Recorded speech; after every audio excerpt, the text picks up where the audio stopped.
यह क्लास में आपका स्वागत है। आज हम शिक्षक पात्रता परीक्षा, जिसे अगर हम राज्य के स्तर पर से बात करें तो उसे आप यूपी टेट, और अगर केंद्र स्तर पर बात करेंगे तो उसे बोलेंगे हम सी टेट।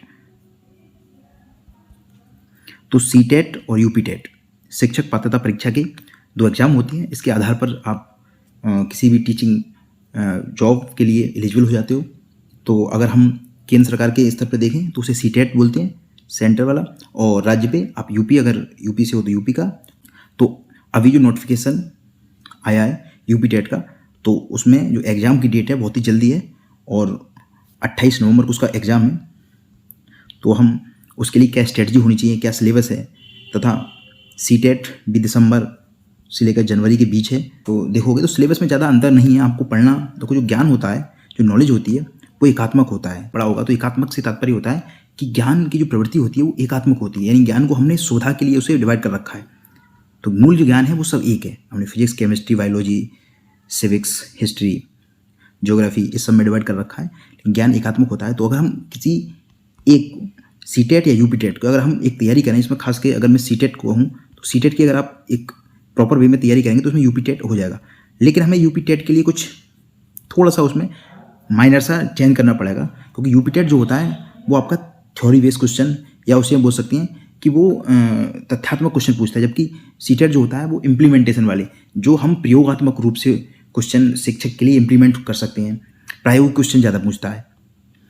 तो आपको ये ध्यान रखना है। लेकिन अब यूपी टेट ने भी बोला है कि वो थोड़ा सा सी टेट की तरफ जाएगा, और सी टेट ने तो इस बार ये बोला है कि हम जो पेपर देते थे उससे अब और चेंज करेंगे, यानी सी टेट जो हुआ इस बार, उसने सी टेट में काफ़ी सुधार और चेंज हुआ है। तो सी टेट का जो एग्ज़ाम होगा पहली बार सीबीटी मोड में होगा, यानी कंप्यूटर बेस होगा।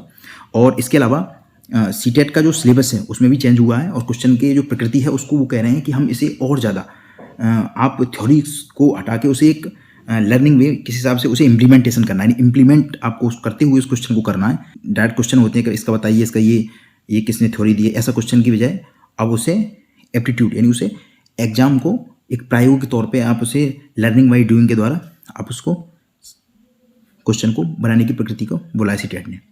तो अब ये चूँकि सी टेट और यूपी टेट, अगर आप सिलेबस के बारे में या एलिजिबिलिटी के बारे में तो आप जानते ही होंगे, तो इसमें आपको मैं एक बार थोड़ा सा ब्रीफली बता देता हूँ कि अगर आप सी टेट या यूपी टेट कोई सा भी एग्ज़ाम देने के लिए आपके लिए जो पात्रता होनी चाहिए वो आप बीएड या डीएलएड, जिसे हम पहले बीटीसी, आज हम डीएलएड बोलते हैं, तो डीएलएड आपके पास होना चाहिए।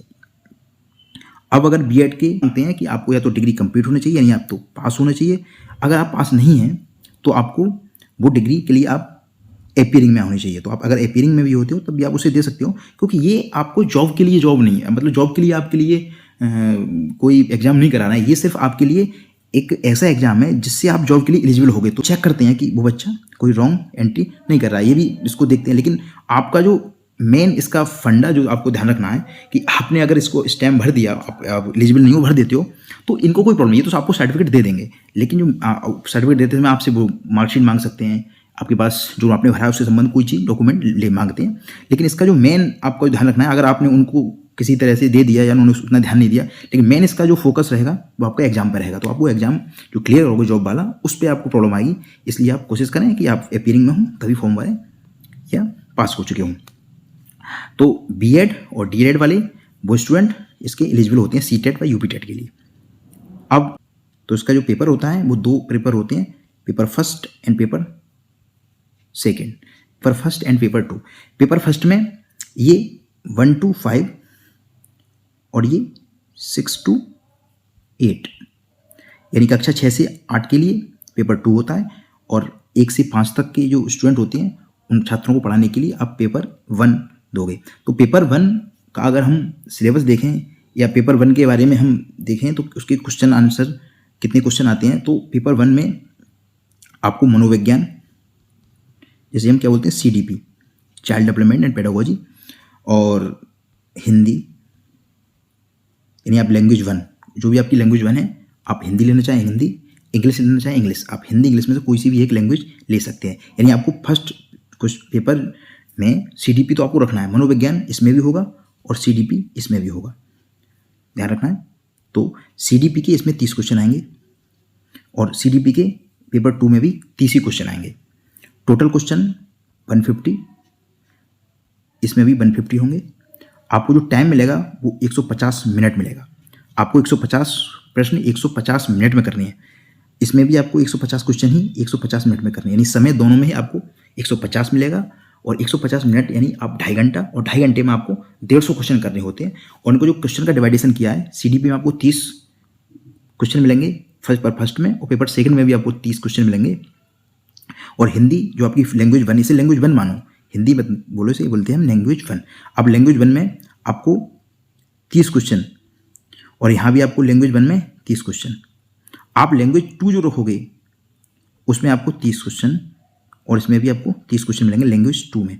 तो हमने क्या देखा, CDP 30, हिंदी भी 30 की रहेगी और लैंग्वेज 2 30 की रहेगी। अब आप इसमें लैंग्वेज कोई सी भी चुन सकते हैं। आपने फर्स्ट लैंग्वेज अगर हिंदी चुन ली तो दूसरी आप इंग्लिश चुन सकते हैं, संस्कृत चुन सकते हैं, उर्दू चुन सकते हैं। तो जो भी आपकी लैंग्वेज उसमें लिखी हुई है आप फिल कर सकते हो। ऐसा जरूरी नहीं है कि आपने पहली लैंग्वेज इंग्लिश कर दिया तो हिंदी नहीं कर सकते। आप हिंदी, इंग्लिश, उर्दू किसी को भी पहली लैंग्वेज और दूसरी लैंग्वेज बना सकते हैं। तो कोशिश ये होनी चाहिए कि पहली लैंग्वेज हम उस लैंग्वेज को बनाएं जो लैंग्वेज पे हमारी प्रॉपर कमांड हो, क्योंकि उसका जो पेपर आता है लैंग्वेज 1 का, तो आपको ये कोशिश करनी चाहिए कि लैंग्वेज 1 आप बोलें जिस लैंग्वेज पे आपकी कमांड है, आप प्रॉपर उसे डीपली जानते हैं। क्योंकि पेपर 1 जो आपकी लैंग्वेज 1 होती है उसकी क्वेश्चन की प्रकृति थोड़ी सी हार्ड होती है, ऐसा अभी तक रहा है थोड़ा सा पेपर का अनुभव। और लैंग्वेज 2 आप उसको चुनें जिसमें आपको लग रहा है कि हिंदी अगर आपको अच्छी है तो हिंदी फर्स्ट ले सकते हैं, अगर आपकी इंग्लिश बहुत अच्छी है तो अभी आपको इंग्लिश फर्स्ट लैंग्वेज के तौर पे लेना है, और अगर आपको लग रहा है कि संस्कृत में सही कर सकता हूँ, संस्कृत को आप दूसरी लैंग्वेज बना सकते हैं। तो हिंदी, इंग्लिश, संस्कृत आप कोई सी भी 2 लैंग्वेज ले सकते हैं। दोनों के 30-30 क्वेश्चन आएंगे और आपको CDP यानी मनोविज्ञान से संबंधित क्वेश्चन आएंगे, वो आपको 30 क्वेश्चन मिलेंगे। तो तीनों क्वेश्चनों को मिला के अब तीनों को हमने देखा यूनिट कितने हो गए, 90। अब जो अंतर आता है वो यहाँ से आता है। अगर आप फर्स्ट पेपर देते हो तो उसमें आपको मैथ आएगी, और मैथ जो होगी वो आपको ध्यान रखना है, ये जो प्रकृति है सवालों की, वो प्रकृति आप हार्ड लेवल की नहीं होगी। क्योंकि आप 1 से 5 तक के बच्चों के लिए टीचर के जो सर्टिफिकेट है इसके लिए आप एलिजिबल हो, तो आपको ऐसा नहीं है बहुत हार्ड या बहुत ही ज़्यादा हाई लेवल की आएगी। आपको हाँ बेसिक लेवल की आएगी, उस इम्प्लीमेंटेशन ज़्यादा होगा। तो आपको मैथ जो रहेगी वो कक्षा 5, 8 यानी आपको बेसिक मैथ रहेगी, और इस मैथ में आपके जो क्वेश्चन आएंगे वो 30 आएंगे फर्स्ट पेपर में। और 5वां जो सब्जेक्ट आपका रहेगा वो EVS, 5वां सब्जेक्ट आपका EVS का रहेगा।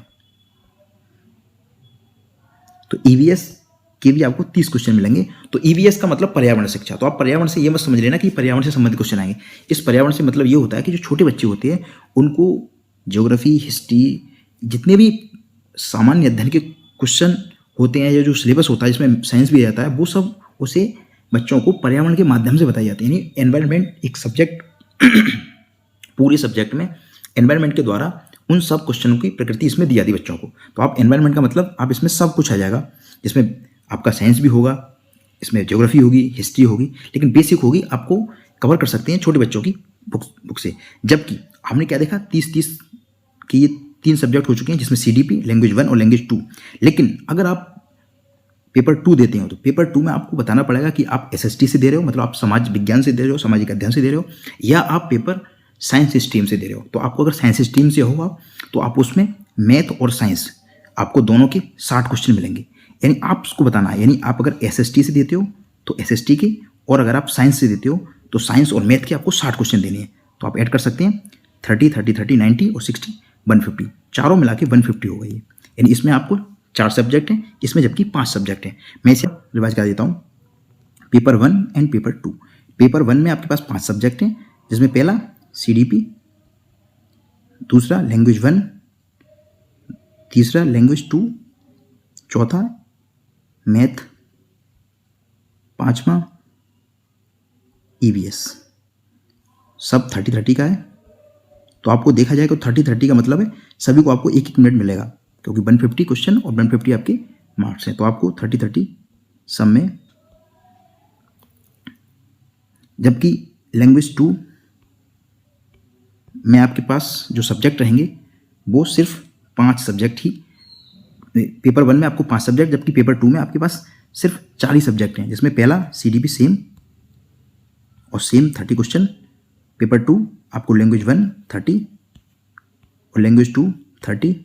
जबकि इसमें आपको बताना है आप कौन सी स्ट्रीम या कौन सी आपके पास सब्जेक्ट रही हैं, तो आप इसमें SST या साइंस आप कोई सी बता सकते हैं, और उसके आपको क्वेश्चन मिलेंगे 60, तो 60 क्वेश्चन इसमें मिलेंगे। तो अब आपको इसके सिलेबस को अगर हम पेपर फर्स्ट 1 to 5 का प्राइमरी स्टेज का देखो 30 क्वेश्चन आएंगे, इसमें चाइल्ड डेवलपमेंट एंड पेडागोजी, और इसमें देखो क्या क्या आएगा, कॉन्सेप्ट प्रिंसिपल डेवलपमेंट आएगा, चिल्ड्रन का रिलेशनशिप लर्निंग का, पियाजे कोलबर्ग बायोगोस्की जो कुछ क्रिटिकल पर्सपेक्टिव उनके क्या हैं, टीचर पेरेंट्स और पीयर ग्रुप में सोशलाइजेशन कैसे होता है, और मल्टी डायमेंशन इंटेलिजेंस यानी आपके ज्ञान होता है, ज्ञान के प्रकार क्या होते हैं, लैंग्वेज भाषा का कौशल आप कैसे सीखते हो, भाषा को हम किस प्रकार से, पर्सपेक्टिव क्या होता है किसी भी इंटेलिजेंट को सीखने का। तो आप बच्चे के संबंध में जितनी भी क्रिटिकल क्वेश्चन होते हैं चाइल्ड डेवलपमेंट के वो सब क्वेश्चन आएंगे, formatting approach, question of readiness, बच्चा कैसे पढ़ रहा है, लर्निंग कैसे कर रहा है उसका, तो इंक्लूसिव एजुकेशन आती है, ठीक है। तो ये इसके क्वेश्चन आते हैं। इसके अलावा कॉन्सेप्ट ऑफ इंक्लूसिव एजुकेशन हो गया, लर्निंग एंड पेडागोजी 10 क्वेश्चन इससे आते हैं कि बच्चा कैसे उसे लर्न कर रहा है चीज़ों को, उसके अंदर संवेगात्मक और संज्ञानात्मक जो बुद्धि होती है, मोटिवेशन क्या होता है, अभिप्रेरणा जो होती है, और कोई भी बच्चा जो एनवायरनमेंट से और फैक्टर से कैसे सीखता है, हमारी जो बुद्धि है, वो जो बुद्धि या ज्ञान हमारे पास है, वो ज्ञान हमें किस फैक्टर से हमें कितना मिल रहा है, चाइल्ड कैसी चीज़ों को प्रॉब्लम को सॉल्व कर रहा है, साइंटिफिक इंटेलिजेंस के पास कैसे आ रही है, वो चीज़ों को कैसे सीख रहा है। तो आप देख सकते हैं इसमें पेडागोजी में 10 क्वेश्चन लर्निंग एंड पेडागोजी से आएंगे। इसके बाद लैंग्वेज 1 में आप देख सकते हैं कि लैंग्वेज 1 में कॉम्प्रीहेंशन आएगा, यानी आपको अगर आप हिंदी लेते हो तो हिंदी का एक गद्यांश लिखा हुआ होगा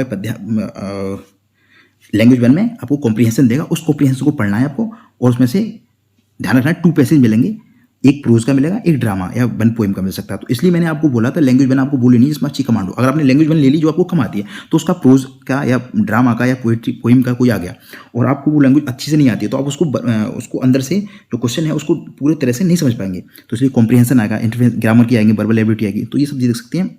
और ये 15 नंबर इसके आएंगे, और आपका 10-15 क्वेश्चन आएंगे पेडागोजी, यानी लैंग्वेज आप कैसे सीखोगे।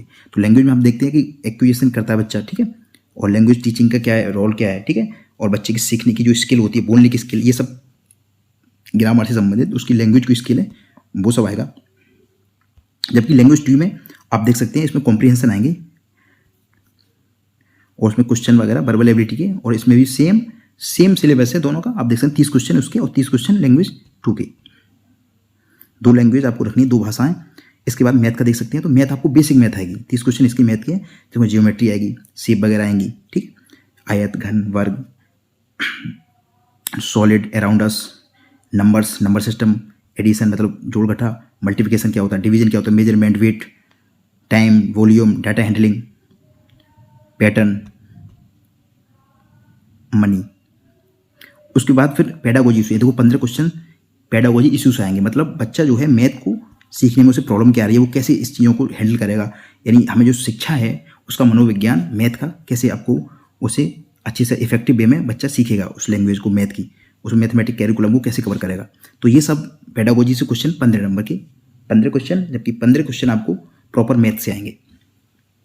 तो आप इसमें देख सकते हैं, तो आपको घबराना नहीं है इस क्वेश्चन को देख के। आपको क्या करना है, बेसिक, चूँकि आप 1 to 5 के लिए ये है, तो आपको 1 to 5 के ही जो क्वेश्चन आते हैं आप प्रॉपर उसी बुक से पढ़ोगे तो ज़्यादा अच्छी रहोगे, या आप कोई भी बुक जो मार्केट में चल रही हो वो आप कवर कर सकते हैं।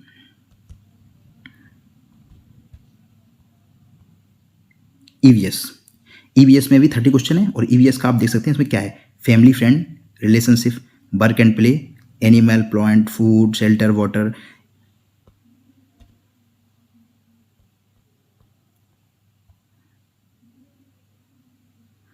उसकी पेडागोजी की इश्यू क्या है, ईवीएस से कैसे सीख सकता है वो। तो ये सब चीज़ें ईवीएस से संबंधित 15 क्वेश्चन इससे आएंगे।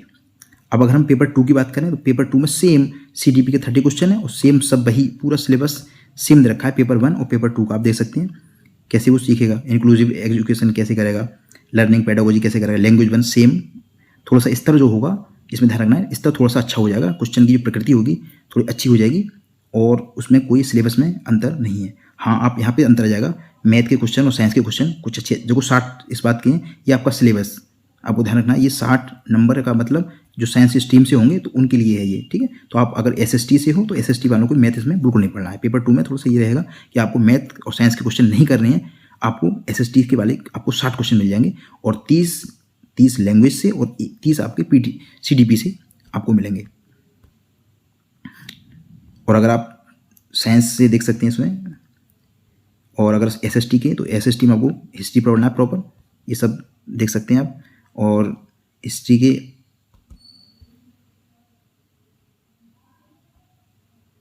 Polity, geography, social, political life, ये सब चीज़ें हम देख सकते हैं। और पेडागोजिकल इशू भी आपको ध्यान रखना है, पेडागोजी के क्वेश्चन जरूर आएंगे इसमें। 40 और 20 का अनुपात रहेगा। 40 क्वेश्चन आपके जो एसएसटी का जो सिलेबस है उससे आएंगे और 20 क्वेश्चन पेडागोजी से। सब पेपर 1 आप 5 तक के लिए और पेपर 2 आप 8 तक के लिए करोगे। तो आपको सबसे पहले एक बेसिक जो होते हैं तो आपको एनसीईआरटी कम से कम कवर करनी है। आप 3 to 5 वाली एनसीईआरटी आती है, आप बहुत ही आसानी से एक दिन में एक एनसीईआरटी खत्म कर सकते हैं। तो 2 से 3 दिन में आप पूरी एनसीईआरटी को पढ़ सकते हो उसमें। और ईवीएस की और मैथ की आप इसमें आसानी से पढ़ सकते हैं। और एक बात और होती है एनसीईआरटी की, एनसीईआरटी में ऑलरेडी पेडागोजिकल क्वेश्चन उसमें होते हैं। मान लो आप मैथ का पढ़ रहे हो तो मैथ में उस अप्रोच से पढ़ाई जाती है बच्चों को। छोटी जो उनकी क्लास है उनकी बुद्धि मनोविज्ञान के आधार पर ही वो पूरा जो सिलेबस है वो बेस है। तो आप उसे पढ़ोगे तो आप ऑटोमेटिक सीडीपी से संबंधित क्वेश्चन को, क्योंकि हमारी शिक्षा है वो बाल केंद्रित है, तो बाल केंद्रित शिक्षा से क्वेश्चन उसी हिसाब से उन्होंने सिलेबस को बांट रखा है, उसी हिसाब से उसको पैटर्न को बना रखा है। तो आपको इस बात से नहीं घबराना है कि हम इसमें पेडागोजिकल क्वेश्चन कैसे कर पाएंगे, 15 जो आएंगे या 10। तो आप उसी में से जब आप एनसीईआरटी पढ़ोगे तो उसके पैटर्न को आप फॉलो करेंगे तो आप ऑटोमेटिक उसमें सीडीपी से संबंधित पैटर्न को समझ सकते हैं। इसी प्रकार से आपको एनसीईआरटी 6 से 8 तक की पढ़ लोगे तो आप इसमें पूरा, अगर हिस्ट्री की, ज्योग्राफी, पॉलिटी, अगर आपके पास मैथ और साइंस है तो मैथ और साइंस की तो आप इसको पढ़ेंगे या मैथ की, ठीक है, तो आपका पूरा जो सिलेबस है वो एनसीईआरटी से काफ़ी हद तक कवर हो जाएगा। लेकिन इसके लिए आपको एक प्रॉपर मैं सलाह दूंगा कि आप कोई ना कोई बुक अगर मार्केट में है तो मार्केट से बुक ले सकते हैं। और सबसे ज़्यादा जो इस पूरे जो सीटेट या यूपीटेट दोनों का जो पूरा बेस है, पूरी जान है, जो मेन इसका जो कोर है वो आपको प्रीवियस ईयर। तो प्रीवियस ईयर क्वेश्चन आपको मस्ट है, आपको पुराने पेपर जरूर लगाने हैं। अगर आप पुराने पेपर देखोगे तो उससे आपको काफ़ी हद तक पैटर्न के बारे में पता पड़ेगा, उनके थिंकिंग का पता पड़ेगा कि हमें क्वेश्चन कहाँ से आ रहे हैं और कौन सा चैप्टर या कौन सा कंटेंट या कौन सा ऐसा इसमें हमारा सिलेबस का जो टॉपिक है इसमें आप देख सकते हैं प्रीवियस ईयर से कि आप टॉपिक को पहचान कर सकते हैं कौन से टॉपिक ज़्यादा इंपॉर्टेंट है या कौन से टॉपिक को हमें ज़्यादा पढ़ना है, कौन से टॉपिक को हमें कम पढ़ना है। ऐसा नहीं है कि आपको कोई टॉपिक बहुत अच्छा लगता है तो आप उसे ही पढ़े जा रहे हो। तो आपको सिलेबस को इस हिसाब से पढ़ना है, ज़्यादा डीप भी नहीं पढ़ना है, आपको कम से कम उस टॉपिक पर कवर करना है। तो आपको पूरा सिलेबस कवर करना है। प्रीवियस ईयर से आपको काफ़ी हद तक बेसिक जानकारी मिलेगी। तो आपको पहले क्या करना है, प्रीवियस ईयर क्वेश्चन मस्ट है। इसके अलावा आपको प्रैक्टिस सेट, तो आपको प्रैक्टिस सेट भी लगानी है। अगर आप प्रैक्टिस सेट लगाते हैं और प्रीवियस ईयर करते हैं तो मैं समझता हूं कि आप लगभग 60 to 80% आप सिलेबस को कवर कर दोगे सिर्फ प्रीवियस ईयर और प्रैक्टिस सेट से। इसके अब प्रीवियस ईयर जो आपके क्वेश्चन होंगे तो ऐसे नहीं है आपको प्रीवियस ईयर के क्वेश्चन करके उसको खत्म कर देना है। उस क्वेश्चन के आपको जो ऑप्शन है चारों, उन चारों ऑप्शन को आपको समझना है कि ये चारों हैं तो इसमें है क्यों नहीं, और नहीं है आंसर तो नहीं क्यों है। तो आपको ये उस क्वेश्चन को पूरा उसकी मतलब जो एक्सप्लेनेशन है उसको अच्छे से समझना है। ऐसे ही आपको प्रैक्टिस सेट करना है। अगर आप ये दोनों चीज़ें ईमानदारी से करते हैं, एक टाइम बाउंड में करते हैं, तो आप, मैं समझता हूँ कि इसके आपका 80% सिलेबस कवर हो जाएगा। अगर आपको रेफरेंस बुक या और अगर उसको और पढ़ना है तो आप उसे और पढ़ सकते हैं। आप इससे पहचान हो जाएगी कौन सा हमारा टॉपिक ऐसा है जिसको हमें ज़्यादा ध्यान देना है, तो उस टॉपिक को आपको फिर अच्छे से रिवाइज करना है। और हर बच्चे का कोई ना कोई अच्छा टॉपिक होता है, कोई ना कोई सिलेबस में ज़रूर ऐसा होता है कि किसी का टॉपिक अच्छा होता है, कोई सब्जेक्ट अच्छा होता है। तो आपका जो सब्जेक्ट बहुत अच्छा है उसको अच्छे से पढ़ें, और जो आपका सब्जेक्ट लग रहा है कि थोड़ा सा इधर उधर हो सकता है तब भी उसको आपको छोड़ना नहीं है, किसी को छोड़ना नहीं है, सिलेबस को कवर सबको करना है। जिससे कि आप, क्योंकि क्वेश्चन ईजी भी आएंगे, मीडियम लेवल के भी आएंगे, तो आपको ये ध्यान रखना है सिलेबस को कवर करना है। प्रीवियस ईयर और प्रैक्टिस सेट जरूर लगाना है। कोई सी भी आप बोल सकते हैं। तो मेरे हिसाब से इतना आप फॉलो करेंगे तो आपका पेपर आसानी से निकल जाएगा। और नेगेटिव मार्किंग नहीं है, आपको 150 मिनट, आपको 150 क्वेश्चन के लिए मिल रहे हैं, तो आपको मेरे हिसाब से समय पर्याप्त है। इसके अलावा नेगेटिव मार्किंग नहीं है, तो आपको क्वेश्चन सभी सॉल्व करने हैं। 150 के जो 50 क्वेश्चन है सभी को सॉल्व करना है। कोशिश ये करना है कि फर्स्ट राउंड में हम पूरा सिलेबस, पूरा जो पेपर है उसको जरूर कवर कर लेना है। तो आपको 150 के 150 क्वेश्चन को पहले राउंड में आपको वो क्वेश्चन करने हैं, नेगेटिव मार्किंग नहीं है। इसके अलावा आपको सभी को भी नहीं लगाना है। 150 के 150 क्वेश्चन में पहले वो क्वेश्चन देखने जो आपको आते हैं। तो एक तरफ से आप देखते जाओगे, आप कहीं से भी स्टार्ट कर सकते हो, जो आपका सब्जेक्ट अच्छा है उससे कर सकते हो, वो कोई परेशानी की बात नहीं है। आपको एक तरफ से पूरी पेपर के अगर आप 150 के 150 को देखते हो जो सही है वो आप अगर करते हो तो मैं समझता हूँ कि आप लगभग 60 क्वेश्चन 60 प्लस क्वेश्चन सिर्फ फर्स्ट रीडिंग में कर दोगे जो आपको आते होंगे। अब आपको जो डाउट वाले क्वेश्चन है वो आपको छोड़ देने हैं अभी, या जो आपको बहुत हार्ड लगना है वो छोड़ देना है, समय नहीं लगाना है आपको।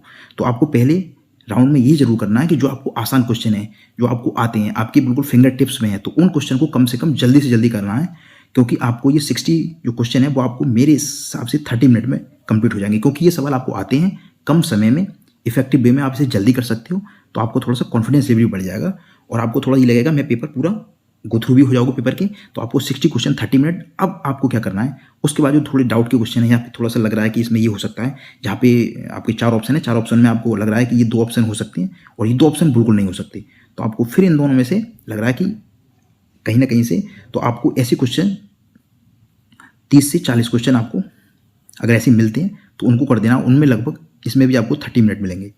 तो आप ऑलरेडी 60 मिनट में यानी 1 घंटे के समय में आप क्वेश्चन कर चुके। अब उसके बाद आना है 150 जो क्वेश्चन आपको मिले उसमें आपको फर्स्ट राउंड में, पहले राउंड में सिर्फ वही क्वेश्चन करने हैं जो आपको आते हैं, आपको प्रॉपर आते हैं, आपको उसका क्वेश्चन के आंसर फिंगर टिप्स पे या आपने पढ़ा है बिल्कुल, उन श्योर क्वेश्चन को ही आप करते हैं। तो उन श्योर क्वेश्चन की संख्या लगभग मैं मानता हूँ अगर आपने पढ़ाई की होगी, प्रैक्टिस सेट वगैरह और प्रीवियस ईयर क्वेश्चन और आपका थोड़ा बहुत ठीक ठाक आपका स्तर होगा तो आप 60 क्वेश्चन को कर जाएंगे फर्स्ट राउंड में जो बिल्कुल सही होंगे। और ये क्वेश्चन आप मेरे हिसाब से 30 से 40 मिनट के अंदर हो जाएंगे, क्योंकि चूंकि ये सवाल आपको आते हैं इसलिए जल्दी हो जाते हैं। ये आपको 30 सेकंड के अंदर ही पता पड़ जाएगा ये क्वेश्चन मुझे आता है।